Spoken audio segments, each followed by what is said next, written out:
tanto o querer como o efetuar, segundo a sua boa vontade.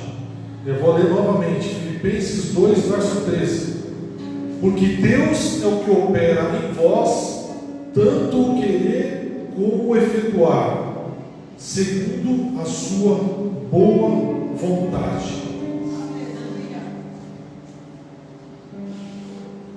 Eu quero perguntar para vocês, eu quero interagir hoje nessa ministração. Eu quero perguntar para você: toda vez que nós encerramos um ano e vamos começar outro, nós fazemos planos, né?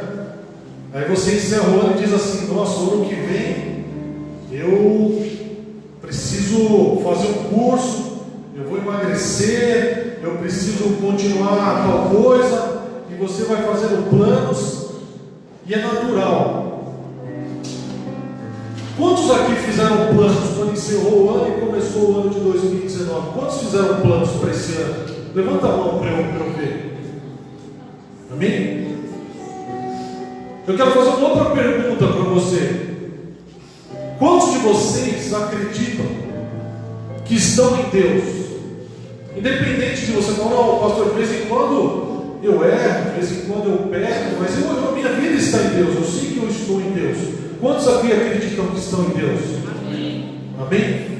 Eu quero louvar a Deus pela tua vida, porque o que a Bíblia está dizendo aqui, que o querer que está no teu coração, o querer que está no teu coração, vem de Deus. Se você está em Deus e nasceu em você um desejo, esse querer vem de Deus. É o que a palavra nos ensina. E ela diz também que o executar vem de quem? O executar vem de quem? O executar vem de Deus. Nós acabamos de ler, Filipenses 2,13. Aquilo que nasce no teu coração, se você está em Deus, vem de Deus. O executar disso vem do Senhor. Ele tem preparado coisas grandes para nós. E talvez eu esteja esclarecendo hoje a dúvida de muitos. Talvez você tenha se perguntado: será que o que eu propus, será que eu planejei realmente veio de Deus? Então hoje a sua dúvida está sendo esclarecida. Se você está em Deus, se você acredita que é de Deus, aquilo que nasceu no teu coração veio de Deus. Então essa dúvida está respondida. Só que nós temos uma grande dificuldade em fazer as coisas óbvias, porque Deus ele é muito simples, e às vezes as coisas de Deus para nós se tornam tão difíceis, tão dificultosas. Você diz assim, vamos tomar um exemplo aqui. Quando Moisés está diante ali no mar vermelho, e ele tem que atravessar com o povo de Israel, atrás tinha quem? O exército, na frente tinha o mar. Deus diz o que para ele? Toca no mar, só tocar no mar. O que é mais fácil? Tocar no mar ou lutar contra um exército se você está totalmente desarmado? Você não tem arma, seu exército não tem nada. O que é mais fácil? Você tocar no mar ou voltar e guerrear contra um exército forte e poderoso? Responda para mim, o que é mais fácil? Tocar no mar. É a coisa mais fácil. Só que muitas vezes, agora, o que é mais difícil de executar? Esse é o mais fácil, a coisa mais óbvia. Olha, toca no mar, o mar vai se abrir e pronto, vocês vão passar pés enxutos. Agora, às vezes vem uma palavra voltar para a nossa vida, simples. Deus está dizendo: faça, continua, executa. Mas você quer fazer da forma mais difícil. Você quer um outro exemplo? Pedro chega diante de Jesus e fala: mestre, a gente precisa pagar impostos. Jesus fala assim: Pedro, vai lá, pega um peixe, e da boca dele vai sair uma moeda e você paga o imposto. O que é mais fácil? Você ir lá, pegar o peixe e tirar o imposto do mês inteiro? Ou você trabalhar 30 dias para ter o dinheiro para pagar aquele imposto? O que é mais fácil? Pegar o peixe. E por que a gente escolhe o mais difícil? Entenda que nessa noite Deus vai fazer você andar num nível diferente que você tem andado. Deus quer colocar eu e você em patamares do sobrenatural. Nós estamos vivendo no natural. O nosso Deus vai além do natural. Ele vai no sobrenatural. E é isso que Ele quer que eu e você vivamos. Começar a olhar as coisas da ótica de Deus. Imagina um prédio aqui enorme de 30 andares. Você está olhando para o seu problema lá debaixo do prédio e você olha. Às vezes eu paro com meu filho, quando a gente vai para São Paulo, eu falo, Léo, olha para cima. Ele vai olhando, vai virando a cabeça. Nossa, pai, olha o tamanho desse prédio. Aí eu falo, é assim que nós temos que olhar. Nós muitas vezes olhamos a nossa dificuldade como esse prédio e falamos, não, é intransponível, não tem como resolver. Muda a sua ótica. Imagina você lá em cima do prédio, tentando olhar uma formiga lá no chão. Você vai conseguir? Possível. É assim que Deus olha para mim. É assim que Deus olha para você. É assim que Deus olha para o nosso problema. Para Ele não é nada. Basta você apenas confiar, depositar a sua confiança nele, porque Ele tem cuidado de nós. Ele nos ama de uma forma que a gente não entende, muitas vezes nos constrange, mas Ele nos ama, e é isso que importa. Então talvez se você chegou hoje e falou, pastor, eu estou com um problema intransponível, é uma enfermidade, é um problema no casamento, é um problema financeiro, eu não sei qual é o seu problema, mas eu sei quem é o Deus que eu sirvo, e Ele é poderoso para mudar essa situação. E além de Ele ser poderoso, Ele quer mudar essa situação, porque Ele não tem prazer no teu sofrimento. Ele quer fazer com que eu e você andemos em lugares altos. É interessante quando a gente olha para o texto, você não precisa abrir, só para a gente acompanhar, se você estiver anotando. Há um texto em 1 Crônicas, verso 17, capítulo 17, 1 e 2, que diz assim: sucedeu, pois, que morando Davi, já em sua casa, disse ao profeta Natã: eis que moro em casa de cedro, mas a arca da aliança do Senhor está debaixo de cortinas. Então Natã, o profeta, disse a Davi: tudo quanto tens no teu coração faze, porque Deus é contigo. Olha que interessante. Davi estava morando num lugar maravilhoso,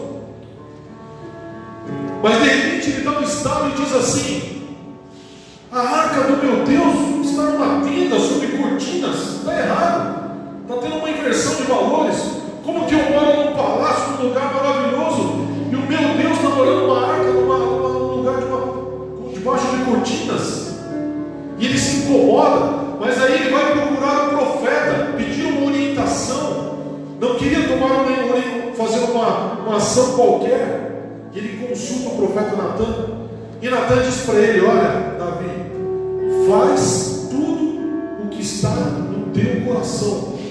Por quê? Nós iniciamos essa pregação dizendo: se nós estamos em Deus, aquilo que nasce no nosso coração vem de Deus, e o executar vem de Deus. Então ele faz isso com Davi. E Davi, depois, discorrendo o texto, Davi faz um projeto. E entre esse meio de Deus dar a vontade de executar, nós precisamos fazer o que? Planejar. Nós precisamos apresentar a Deus algo. O projeto vai nascer no teu coração, mas você precisa esquadrinhar isso. Você precisa apresentar isso para Deus. Você precisa ter o hábito de consultar a Deus. Não tome decisões aleatórias. Eu quero fazer e vou fazer. Não, faça um projeto. O que você tem orado? O que você tem buscado? Faça um projeto. Às vezes nós levamos um não. Vamos fazer algo e levamos um não, e não é legal levar não, não é verdade? Você não vai fazer isso. Quem é pai e mãe aqui toda hora está repreendendo o filho. Se nós deixarmos nossos filhos que são pequenos, eles não chegam aos 14 anos, só vão querer comer bala e pirulito o tempo todo. Hambúrguer, não é isso? Então você tem que falar, não, isso não pode. Você precisa comer arroz, feijão, precisa comer carne, você precisa fazer isso. Porque se nós deixarmos, eles só fazem aquilo. E às vezes nós somos assim com Deus. Nós estamos só comendo lixo que o diabo tem oferecido para nós. Muitas vezes nós temos nos afastado do propósito de Deus. Mas Deus nessa noite quer dar um alimento forte, um alimento espiritual que vai mudar a tua vida. Um alimento que vai trazer cura para a sua enfermidade. Um alimento que vai trazer cura para a tua alma. Um alimento que vai trazer cura para o teu casamento. É isso que Deus quer nessa noite. E nós precisamos apresentar a Deus um projeto. Falar, Deus, eu quero fazer esse projeto. Aleluia. Deixa eu só tomar um galinho d'água aqui, irmãos.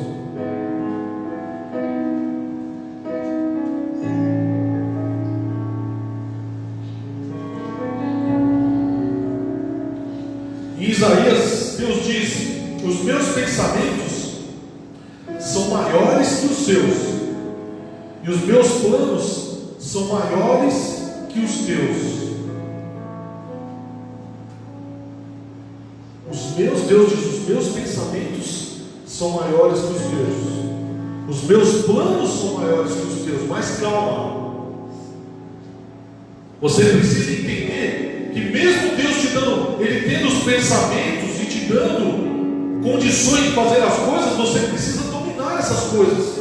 Somos nós que dominamos. Quantos de nós aqui, esse ano, ou durante a sua vida, você se propôs e disse: olha, eu preciso fazer um curso, e até começou a fazer o curso, mas não terminou? Quantos aqui começaram a ler um livro e não terminaram de ler esse livro? Por quê? Quantos aqui planejaram não esse ano e até começaram a fazer, mas não deram continuidade, não fizeram, não aconteceu essas coisas? Sabe por quê? Porque Tiago também diz que o homem é inconstante nos seus caminhos. Uma hora a gente quer isso, outra hora a gente quer aquilo, uma hora eu quero fazer, uma hora eu não quero. Nós somos inconstantes. Eu lembro, um tempo atrás, eu estava um pouquinho fora do peso. Minha esposa era bem cuidadosa, assim. Ela não fala direto, assim, mas ela dá uns indícios. Ela comentando tal, captei a mensagem. Eu falei: quer saber, eu vou entrar numa academia, preciso dar uma emagrecidinha tal, fazer uma academia. Nunca tinha feito academia. Eu falei: vou malhar um pouco, né? Preciso dar uma secada na barriga e tal. Aí entrei numa academia, primeiro dia, chega lá, aquele cara todo fortão, né? O professor da musculação, o cara bombadão, todo fortão, da mão quase quebra a sua mão. Aí você fala: ah, tudo bem, companheiro, tudo bem? Então, estou precisando fazer um. Aí ele fala assim: o que você quer fazer? Não, estou precisando dar uma emagrecidinha, tá?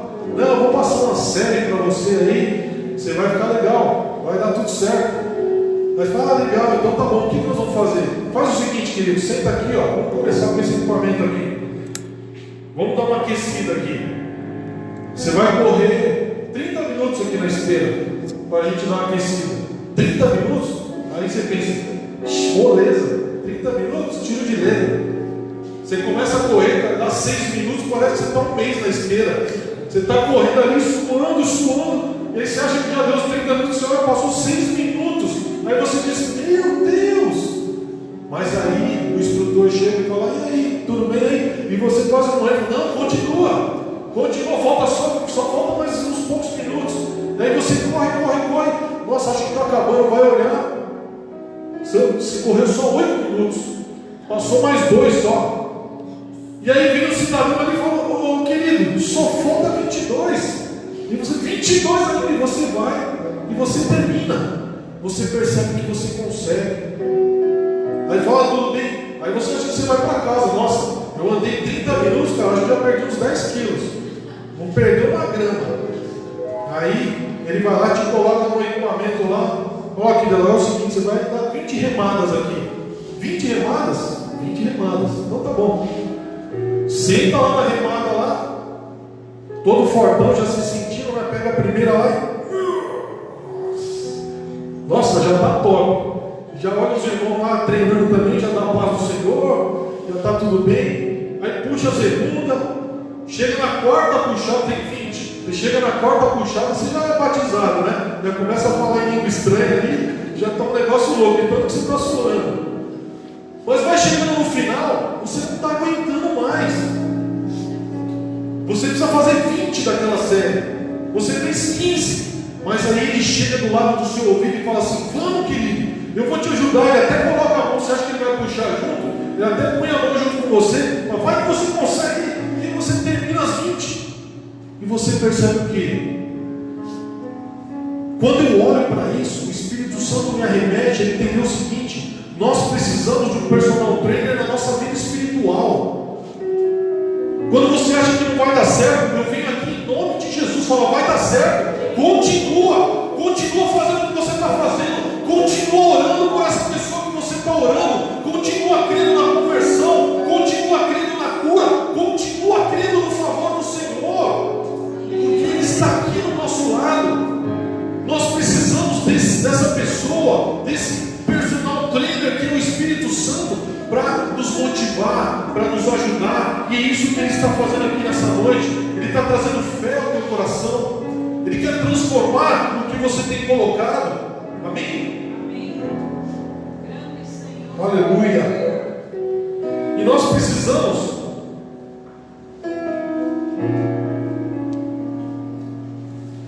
fazer esse projeto. Quando nós fazemos esse projeto, nós precisamos orar para quem vai nos ajudar a realizar esse projeto. Você precisa fazer uma rede. José, quando ele estava lá encarcerado, ele conversando na prisão,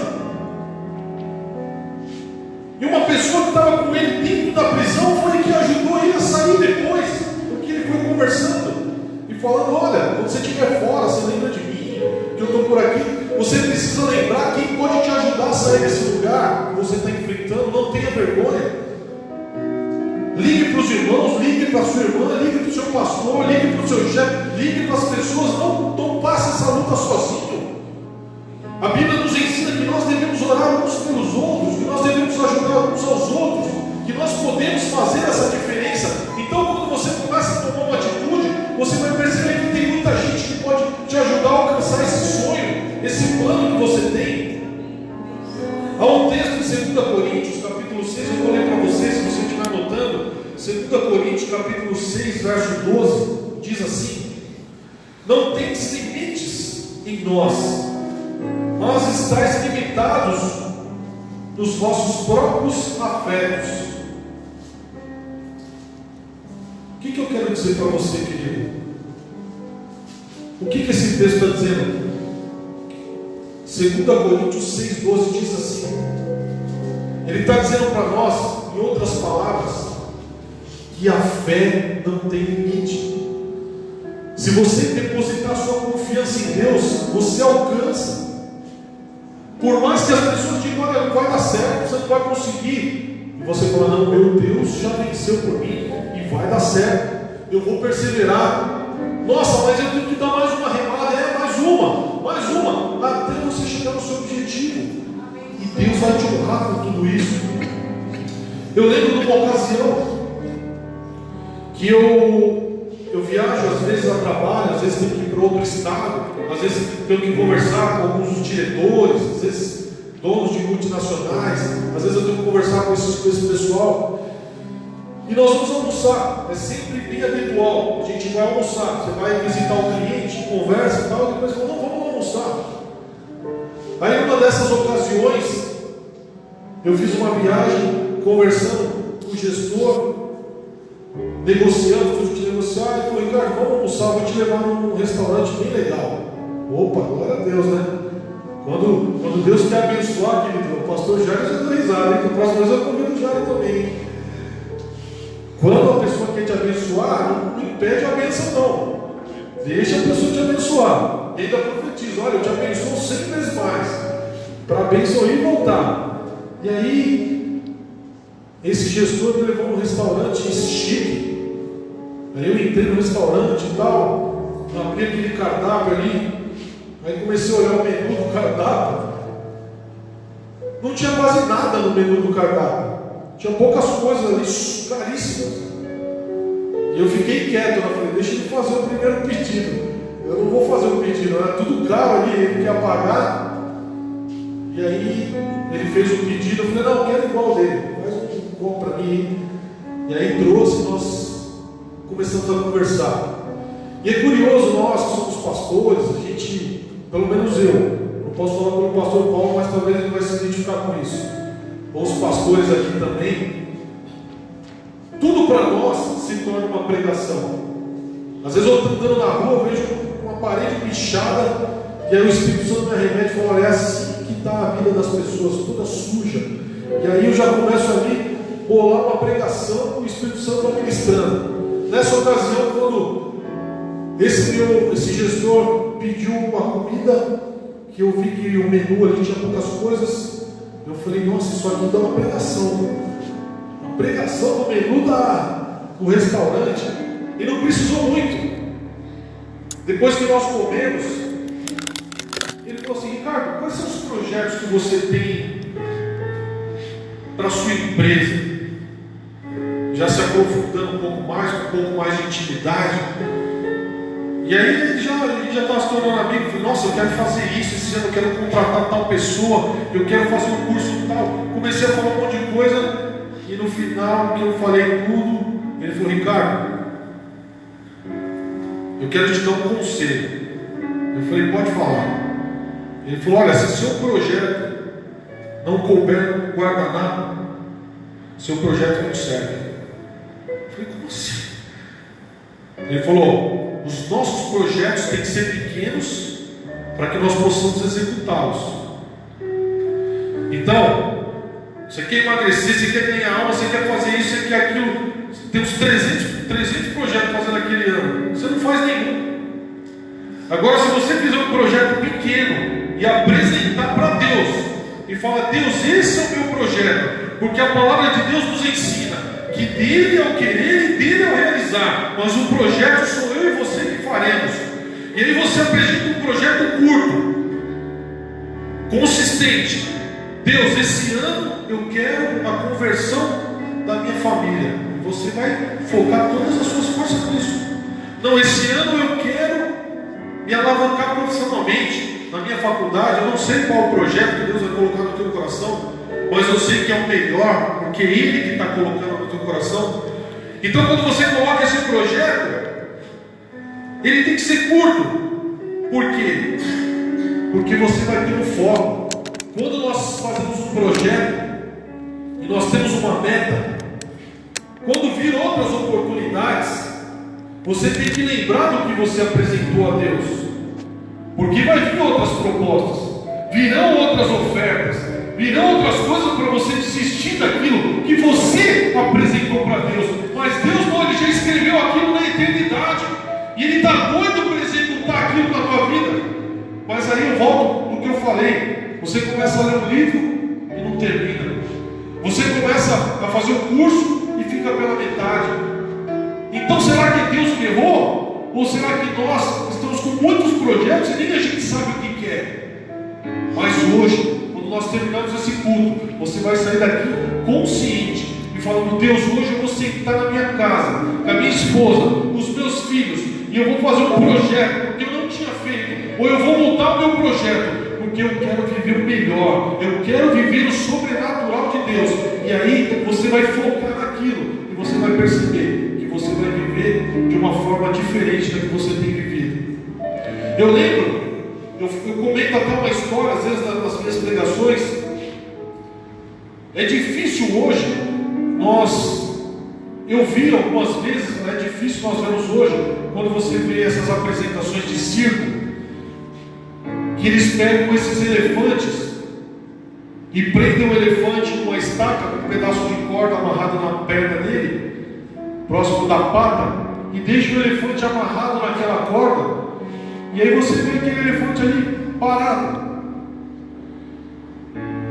E aí quando eu olho para esse elefante, eu falo, falo assim, eu penso assim, como que um elefante de tantas toneladas, tão forte, fica preso por um pedaço de corda e uma estaca afundada a poucos centímetros do chão? E ele está preso, ele vai andando aqui, dá um tranco na perna dele, ele para. Aí ele vai para lá, dá um tranco na perna dele, ele para. Por quê? Porque quando ele era filhote, desde filhote eles já faziam isso. E ele não sabe a força e o poder que ele tem. Ele pode só dar uma patada ali, arranca aquilo ali, derruba o circo inteiro e sai arrastando o carro, o caminhão e vai detonando tudo. Ele pode. Só que alguém falou para ele quando ele era criança: oh, você não pode, você não tem força, você não é capaz. Vamos trazer isso para o lado espiritual. O nosso Deus é o dono do universo. O nosso Deus é o dono do ouro e da prata. O nosso Deus é o médico dos médicos. O nosso Deus é o juiz, é o advogado. O nosso Deus, Ele pode todas as coisas. E Ele diz na sua palavra que nós podemos todas as coisas naquele que nos fortalece. Só que o que acontece? Todas as vezes que a gente vai desenvolver alguma coisa nos prende, e você não avança. Você vai tentar executar alguma coisa, você fala, não vai dar certo. Você vai orar por alguém, você fala, será que se eu orar essa pessoa vai ser curada? Será? Eu não vou orar. Será que ela me chama para falar tal coisa? Eu não consigo. E aí, eu não consigo, eu não posso. Entenda no mundo espiritual que eu estou dizendo para você. Esse elefante, ele está preso por uma corda e um pedacinho de estaca afundada no chão.